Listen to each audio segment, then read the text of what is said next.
Fakta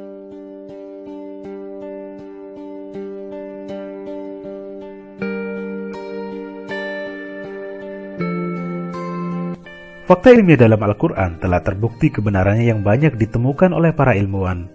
Setiap Rasul yang diutus Allah SWT kepada manusia dibekali dengan keistimewaan yang disebut mukjizat.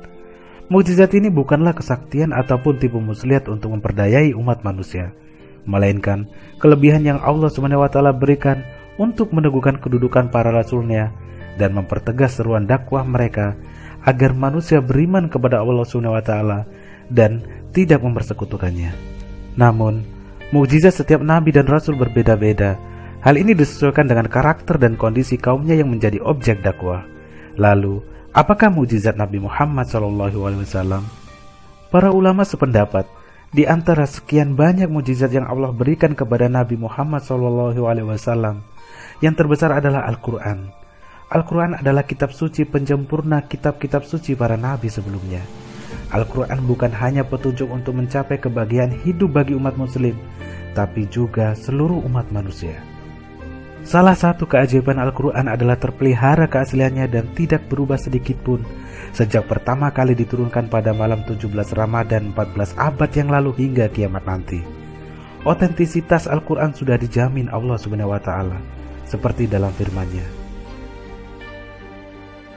Sesungguhnya kamilah yang menurunkan Al-Quran, dan sesungguhnya kami pula yang benar-benar memeliharanya. Bukti otentisitas ini adalah banyaknya penghafal Al-Quran yang terus lahir ke dunia, dan pengkajian ilmiah terhadap ayat-ayatnya yang tak pernah berhenti. Meski Al-Quran diturunkan 14 abad lalu, namun ayat-ayatnya banyak yang menjelaskan tentang masa depan dan bersifat ilmiah. Bahkan, dengan kemajuan ilmu dan teknologi saat ini, banyak ayat-ayat Al-Quran yang terbukti kebenarannya. Para ilmuwan telah berhasil membuktikan kebenaran itu melalui sejumlah eksperimen penelitian ilmiah. Berikut beberapa fakta ilmiah Al-Quran yang dihimpun dari berbagai sumber, di mana berbagai penemuan ilmiah saat ini ternyata sesuai dengan ayat-ayatnya.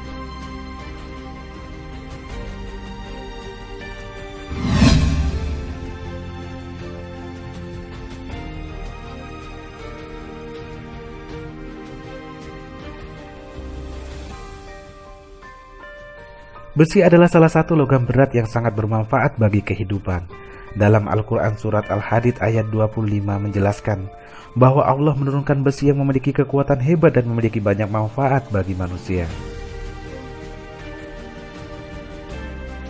Sesungguhnya kami telah mengutus rasul-rasul kami dengan membawa bukti-bukti yang nyata dan telah kami turunkan bersama mereka Alkitab dan Raja supaya manusia dapat melaksanakan keadilan. Dan kami turunkan besi yang padanya terdapat kekuatan yang hebat dan berbagai manfaat bagi manusia, supaya mereka mempergunakan besi itu, dan supaya Allah mengetahui siapa yang menolong agamanya dan rasul-rasulnya. Padahal Allah tidak dilihatnya. Sesungguhnya Allah Maha Kuat lagi Maha Perkasa. Dalam ayat ini, kata anzalna memiliki arti kami turunkan, digunakan untuk menunjuk besi. Apabila diartikan secara kiasan, kata anzalna menjelaskan bahwa besi diciptakan untuk memberi manfaat bagi manusia. Setidaknya, terdapat 9 ayat dalam Al-Quran yang membahas dan menjelaskan tentang besi. Salah satunya, dan Allah menjadikan bagimu tempat bernaung dari apa yang telah Dia ciptakan, dan Dia jadikan bagimu tempat-tempat tinggal di gunung-gunung. Dan Dia jadikan bagimu pakaian yang memeliharamu dari panas, dan pakaian baju besi yang memelihara kamu dalam peperangan. Demikianlah Allah menyempurnakan nikmat-Nya atasmu agar kamu berserah diri kepadanya.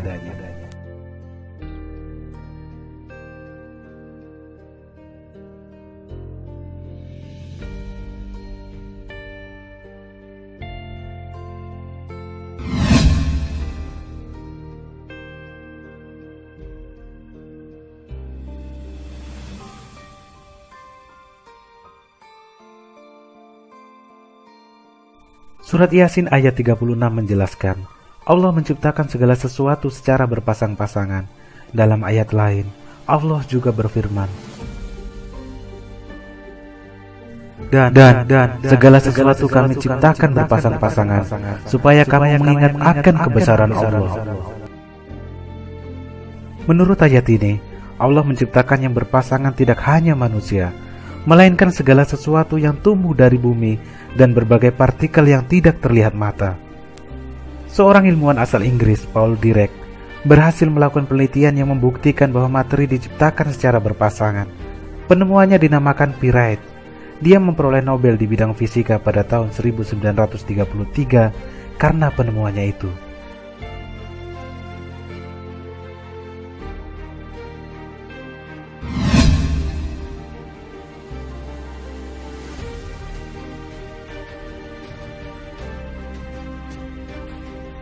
Matahari, planet, satelit, dan benda langit lainnya bergerak dalam garis edarnya masing-masing. Al-Quran Surat Al-Anbiya ayat 33 dan Surat Yasin ayat 38 menjelaskan mengenai fakta ilmiah itu dan terbukti kebenarannya. Banyak ayat dalam Al-Quran yang menjelaskan tentang alam semesta dan tata surya. Beberapa di antaranya adalah sebagai berikut.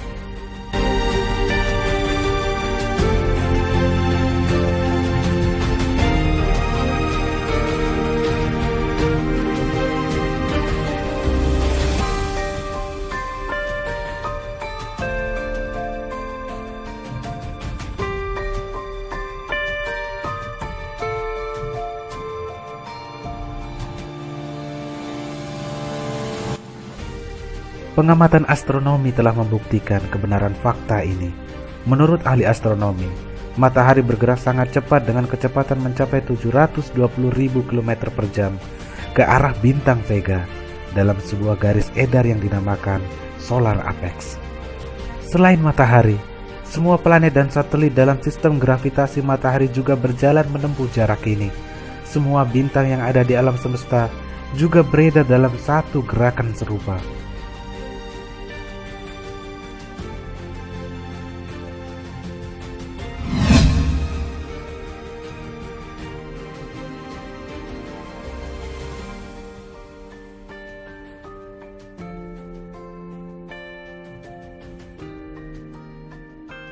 Dalam Al-Quran Surat Az-Zumar ayat 6 dijelaskan, manusia diciptakan dalam tubuh ibunya dalam 3 tahapan. Dia menjadikan kamu dalam perut ibumu kejadian demi kejadian dalam 3 kegelapan. Yang berbuat demikian itu adalah Allah, Tuhan kamu, Tuhan yang mempunyai kerajaan. Tidak ada Tuhan yang berhak disembah selain Dia. Maka bagaimana kamu dapat dipalingkan? Perkembangan ilmu biologi modern telah berhasil mengungkap petunjuk dari ayat itu. Pertumbuhan bayi di dalam rahim melewati 3 tahap, 3 kegelapan. Al-Quran menggunakan istilah kegelapan karena memang proses menciptakan manusia dalam perut ibu terjadi di dalam rahim yang gelap. Tahap-tahap itu pertama tahap preembrionik. Zigot tumbuh membesar melalui pembelahan sel, kemudian menjadi segumpalan sel yang membenamkan diri pada dinding rahim. Seiring pertumbuhan zigot, sel-sel penyusunnya mengatur diri mereka sendiri untuk membentuk 3 lapisan. Kedua, tahap embrionik yang berlangsung 5,5 minggu. Bayi pada tahap ini disebut embrio. Organ dan sistem tubuh bayi juga mulai terbentuk. Ketiga, tahap fetus yang dimulai sejak kehamilan bulan ke-8 hingga lahir. Pada tahap ini bayi telah menyerupai manusia dengan wajah, kedua tangan dan kakinya.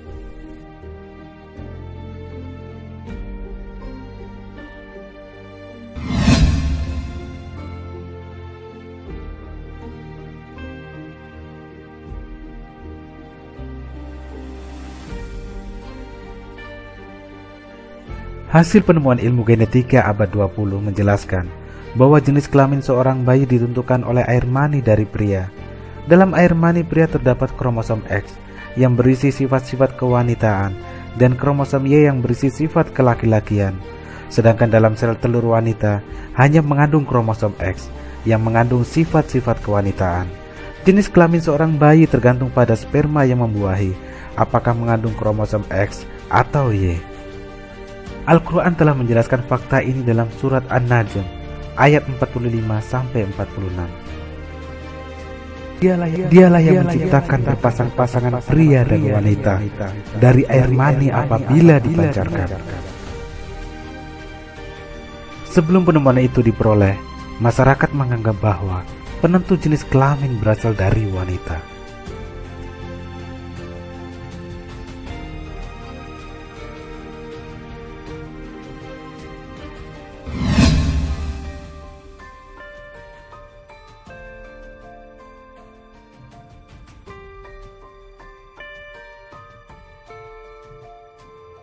Setiap manusia memiliki sidik jari yang unik dan berbeda antara satu orang dengan lainnya. Keunikan sidik jari baru ditemukan pada abad 19. Sebelum penemuan itu, sidik jari hanya dianggap sebagai lengkungan biasa yang tidak memiliki arti. Al-Quran Surat Al-Qiyamah ayat 3-4 menjelaskan tentang kekuasaan Allah untuk menyatukan kembali tulang belulang orang yang telah meninggal. Bahkan, Allah juga mampu menyusun kembali ujung-ujung jarinya dengan sempurna. Apakah manusia mengira bahwa kami tidak akan mengumpulkan kembali tulang belulangnya? Bukan demikian. Sebenarnya kami kuasa menyusun kembali jari jemarinya dengan sempurna.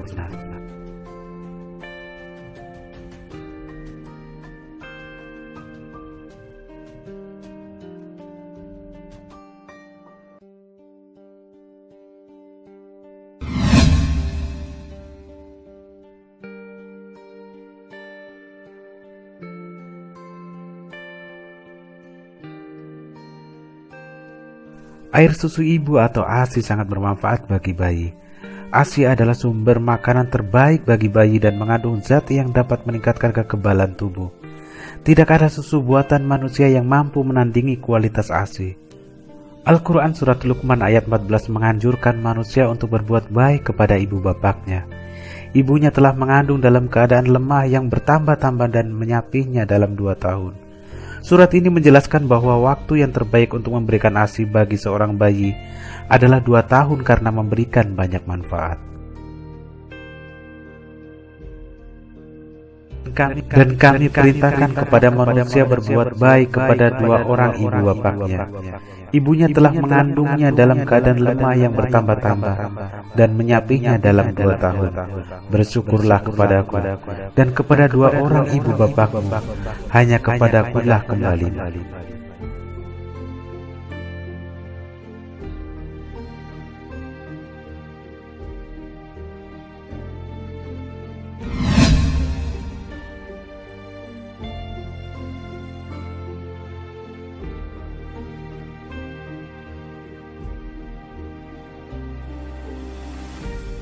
Albert Einstein pada abad 20 berhasil menemukan teori relativitas waktu.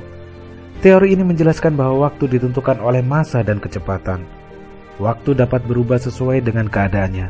Beberapa ayat dalam Al-Quran juga mengisyaratkan adanya relativitas waktu ini. Di antaranya dalam Al-Quran Surat Al-Hajj ayat 47, Surat As-Sajdah ayat 5, dan Al-Quran Surat Al-Ma'arij ayat 4. Dan mereka meminta kepadamu agar azab itu disegerakan, padahal Allah sekali-kali tidak akan menyalahi janjinya. Sesungguhnya sehari di sisi Tuhanmu adalah seperti 1000 tahun menurut perhitunganmu. Dia mengatur urusan dari langit ke bumi, kemudian urusan itu naik kepadanya dalam 1 hari, yang kadar lamanya adalah 1000 tahun menurut perhitunganmu. Malaikat-malaikat dan Jibril naik menghadap kepada Tuhan dalam sehari, yang kadarnya 50.000 tahun. Beberapa ayat Al-Quran lainnya menjelaskan, manusia terkadang merasakan waktu secara berbeda. Waktu yang singkat dapat terasa lama, dan begitu juga sebaliknya.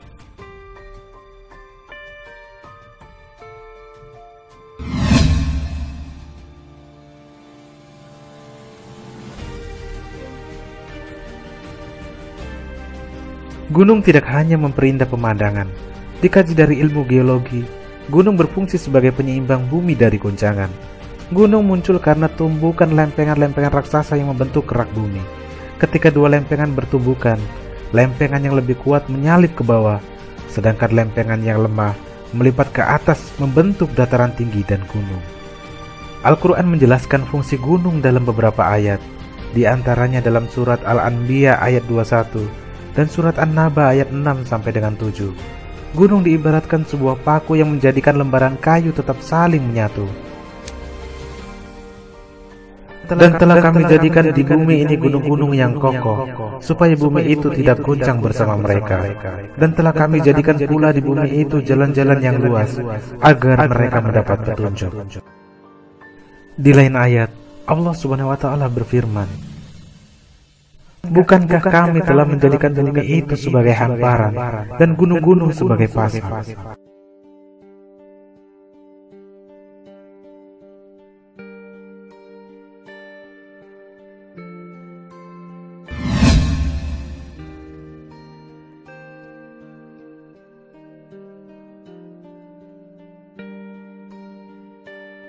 Manusia tidak mampu menyelam di laut dengan kedalaman di bawah 40 meter tanpa peralatan khusus. Dalam sebuah buku berjudul Ocean juga dijelaskan, pada kedalaman 200 meter hampir tidak dijumpai cahaya, sedangkan pada kedalaman 1000 meter tidak terdapat cahaya sama sekali. Kondisi dasar laut yang gelap baru bisa diketahui setelah penemuan teknologi canggih. Namun, Al-Quran telah menjelaskan kedalaman dasar lautan semenjak ribuan tahun lalu, sebelum teknologi itu ditemukan. Al-Quran Surat An-Nur ayat 40 menjelaskan mengenai fakta ilmiah ini. Atau seperti gelap gulita di lautan yang dalam, yang diliputi oleh ombak, yang di atasnya ombak pula, di atasnya lagi awan. Gelap gulita yang tindih bertindih, apabila dia mengeluarkan tangannya, tiadalah dia dapat melihatnya. Dan barang siapa yang tiada diberi cahaya petunjuk oleh Allah, tiadalah dia mempunyai cahaya sedikit pun.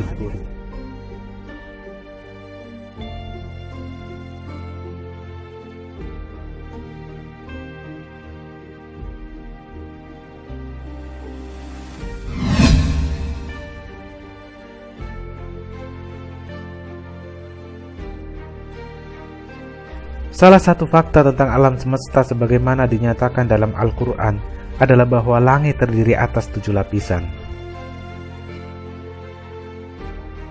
Dialah Allah yang menjadikan segala yang ada di bumi untuk kamu, dan Dia berkehendak menuju langit, lalu dijadikannya 7 langit, dan Dia Maha mengetahui segala sesuatu. Kata langit yang kerap kali muncul di banyak ayat dalam Al-Quran digunakan untuk mengacu pada langit bumi dan juga keseluruhan alam semesta. Dengan makna kata seperti ini, terlihat bahwa langit, bumi atau atmosfer terdiri dari 7 lapisan. Saat ini benar-benar diketahui bahwa atmosfer bumi terdiri atas lapisan-lapisan yang berbeda yang saling bertumpukan. Lebih dari itu, persis sebagaimana dinyatakan dalam Al-Quran, atmosfer terdiri atas 7 lapisan. Para ilmuwan menemukan bahwa atmosfer terdiri dari beberapa lapisan. Lapisan-lapisan tersebut berbeda dalam ciri fisik, seperti tekanan dan jenis gasnya. Lapisan atmosfer yang terdekat dengan bumi disebut troposfer. Ia membentuk sekitar 90% dari keseluruhan massa atmosfer. Lapisan di atas troposfer disebut stratosfer. Lapisan ozon adalah bagian dari stratosfer, di mana terjadi penyerapan sinar ultraviolet. Lapisan di atas stratosfer disebut mesosfer. Termosfer berada di atas mesosfer. Gas-gas terionisasi membentuk suatu lapisan dalam bentuk termosfer yang disebut ionosfer. Bagian terluar atmosfer bumi membentang dari sekitar 480 km hingga 960 km. Bagian ini dinamakan eksosfer. Keajaiban penting lain dalam hal ini disebutkan dalam surat Fussilat ayat ke-12. Dia mewahyukan pada tiap-tiap langit urusannya. Dengan kata lain, Allah dalam ayat ini menyatakan bahwa Dia memberikan kepada tiap langit tugas atau fungsinya masing-masing. Sebagaimana dapat dipahami, tiap-tiap lapisan atmosfer ini memiliki fungsi penting yang bermanfaat bagi kehidupan umat manusia dan seluruh makhluk hidup di bumi. Setiap lapisan memiliki fungsi khusus, dari pembentukan hujan hingga perlindungan terhadap radiasi sinar-sinar berbahaya, dari pemantulan gelombang radio hingga perlindungan terhadap dampak meteor yang berbahaya.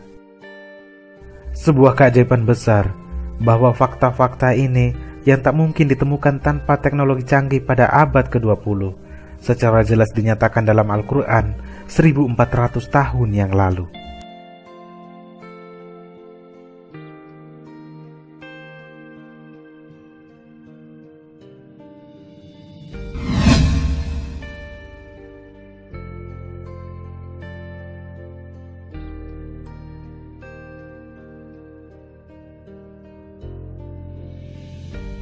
Sisi penting lain tentang informasi yang disebutkan dalam ayat-ayat Al-Quran adalah tahap-tahap pembentukan manusia dalam rahim ibu. Disebutkan dalam ayat tersebut bahwa dalam rahim ibu mulanya tulang-tulang terbentuk, dan selanjutnya terbentuklah otot yang membungkus tulang-tulang ini. Kemudian air mani itu kami jadikan segumpal darah. Lalu segumpal darah itu kami jadikan segumpal daging, dan segumpal daging itu kami jadikan tulang belulang. Lalu tulang belulang itu kami bungkus dengan daging. Kemudian kami jadikan dia makhluk yang berbentuk lain. Maka Maha Suci Allah, Pencipta yang paling baik. Embriologi adalah cabang ilmu yang mempelajari tentang perkembangan embrio dalam rahim ibu. Hingga akhir-akhir ini, para ahli embrio beranggapan bahwa tulang dan otot dalam embrio terbentuk secara bersamaan. Karenanya, sejak lama banyak orang yang menyatakan bahwa ayat ini bertentangan dengan ilmu pengetahuan. Namun, penelitian canggih dengan mikroskop yang dilakukan dengan menggunakan perkembangan teknologi baru telah mengungkap bahwa pernyataan Al-Quran adalah benar kata demi katanya. Penelitian ini di tingkat mikroskopis menunjukkan bahwa perkembangan dalam rahim ibu terjadi dengan cara persis seperti yang digambarkan dalam ayat tersebut. Pertama, jaringan tulang rawan embrio mulai mengeras, kemudian sel-sel otot yang terpilih dari jaringan di sekitar tulang-tulang bergabung dan membungkus tulang-tulang ini. Peristiwa ini digambarkan dalam sebuah terbitan ilmiah dengan kalimat berikut. Dalam minggu ke-7, rangka mulai tersebar ke seluruh tubuh dan tulang-tulang mencapai bentuknya yang kita kenal. Pada akhir minggu ke-7 dan selama minggu ke-8, otot-otot menempati posisinya di sekeliling bentukan tulang. Singkatnya, tahap-tahap pembentukan manusia sebagaimana digambarkan dalam Al-Quran benar-benar sesuai dengan penemuan embriologi modern. Tahapan-tahapan perkembangan bayi dalam rahim ibu dipaparkan dalam Al-Quran sebagaimana diuraikan dalam ayat ke-14 surat Al-Mu'minun. Jaringan tulang rawan pada embrio dalam rahim ibu mulanya mengeras dan menjadi tulang keras. Lalu tulang-tulang ini dibungkus oleh sel-sel otot.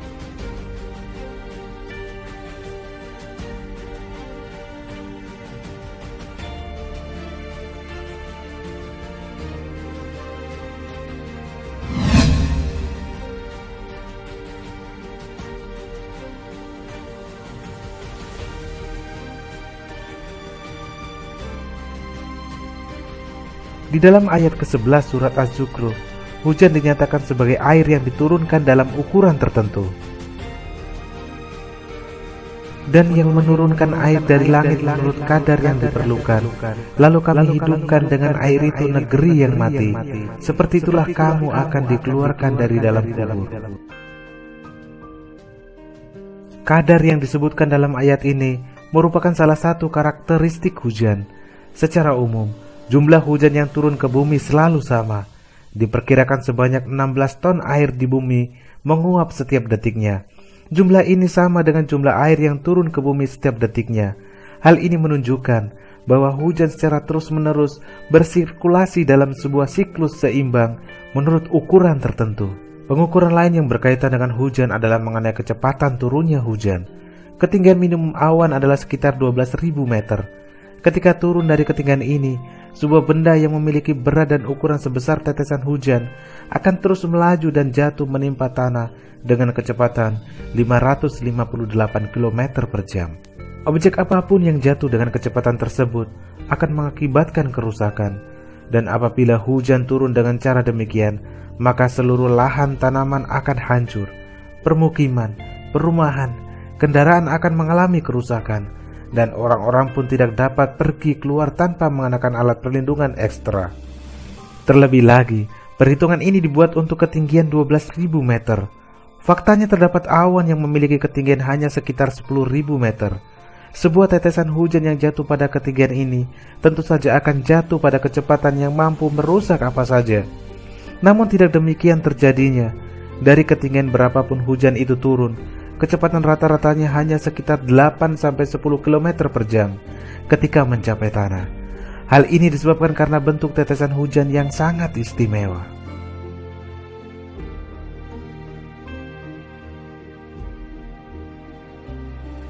Pemirsa, oleh karena akal manusia pada masa pertama perkembangannya lebih dapat menerima mukjizat yang bersifat materi, seperti mukjizat tongkat Nabi Musa yang bisa berubah menjadi ular. Mukjizat Nabi Isa dapat menghidupkan orang yang mati dengan izin Allah. Dengan menyembuhkan orang buta, maka setiap rasul pun diutus dengan mukjizat yang sesuai dengan kemampuan kaumnya agar mudah diterima. Ketika akal manusia mencapai kesempurnaannya, Allah memberikan risalah kepada Nabi Muhammad yang kekal kepada seluruh umat manusia, yang tidak terbatas pada kaum di masanya saja. Maka mukjizatnya adalah mukjizat yang kekal sesuai dengan kematangan perkembangan akal manusia. Dari uraian tadi dapat disimpulkan bahwa mukjizat ilmiah pada Al-Quran dapat memperkuat keimanan terhadap Al-Quran sebagai wahyu Allah.